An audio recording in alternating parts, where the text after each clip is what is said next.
So first of all, we really don't understand what the proper sequence is. We don't really have adequate data to be able to make that judgment.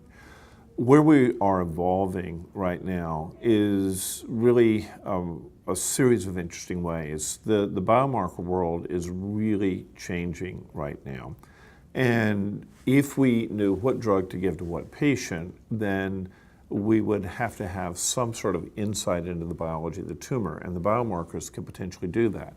So, for instance, some very provocative work out of Johns Hopkins that has come with androgen receptor variants, particularly one called V7, and they demonstrate that if the V7 is expressed in a CTC, circulating tumor cell-based mRNA assay, so it's an RNA-based assay in circulating tumor cells, if that variant is expressed, then the patients appear to be resistant to some of our newer oral agents such as enzalutamide and abiraterone.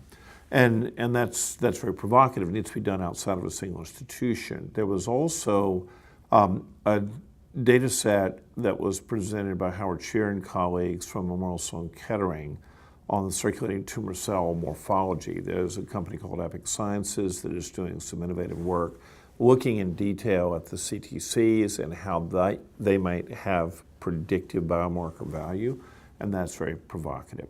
Johan de Bono and his group is part of the Royal Marsden, has been instrumental in looking at DNA repair defects. This will be coming out quite soon. He's presented it in some small meetings at this point. But it would appear as though certain genes, for instance, the BRCA genes ordinarily associated with breast cancer, may be mutated to a greater extent than previously thought in prostate. And that could be a targetable lesion.